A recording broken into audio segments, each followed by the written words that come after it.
Yes, salut les boys. On se retrouve pour la seconde partie de notre tutoriel consacré à la peinture d'un Primaris Raver. Donc nous avons vu ensemble en partie 1 la peinture à l'aérographe. Si jamais vous ne l'avez pas vu, je vous invite à faire un petit saut dans le passé et à aller mater la première partie de ce tuto qui est consacrée donc à l'armure dans sa globalité. Vous pouvez observer ici que j'ai ressorti l'aéro parce que j'avais omis de peindre les graves-chutes et l'épaulette droite de mon cher Raver. Donc du coup je m'y colle, mais vous pouvez faire ça au pinceau, sans souci évidemment. Là je le fais à l'aéro pour, vous voyez, laisser des petits endroits un peu plus sombres avec la teinte noire qui donne un peu plus d'ombrage à la figue.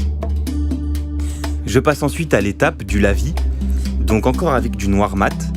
Je viens dans les creux avec mon lavis au maximum, sans en passer sur toute la figurine évidemment, assombrir, à ressortir les détails de la figurine grâce au lavis.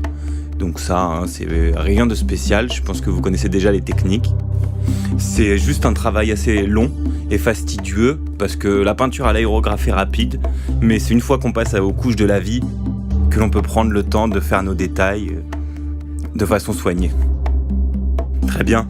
Étape suivante, donc là je prends du Balthazar Gold, qui est donc un cuivre, qui a un or très très sombre, très marron, très cuivré en fait. Et je l'utilise pas mal celui-là. J'aime bien faire une variante, comme je le disais dans un tuto précédent, entre du cuivre et du métal métallisé couleur gris. Voilà. Donc j'utilise ces deux couleurs pour faire toutes les parties métalliques de la figue. Donc du paquetage, au petit réacteur qu'il y a sous les graves-chutes, la ceinture, etc., etc.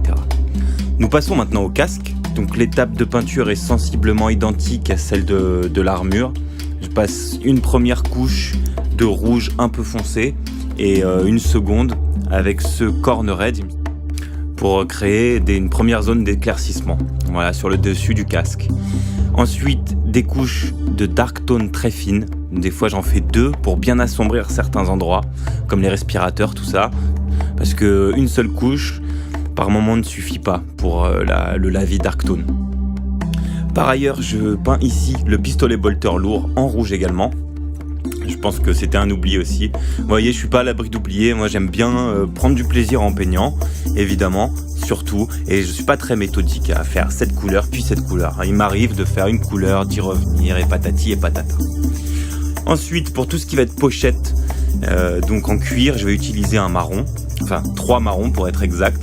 Un vraiment foncé, un autre un peu plus clair, un autre encore plus clair, voire quasiment du beige pour faire les éclaircissements. Mais là, alors dans ce cas-là, ce sera juste sur les lignes, enfin qu'on appelle ça sur les arêtes. Donc ça sera vraiment un lining. Voilà, ça sera vraiment un lining très léger et précis, quoi. Encore une preuve par l'image. Vous voyez que je retourne avec mon Balthazar Gold faire un brossage à sec sur des parties métalliques du pistolet bolter et de son couteau de combat.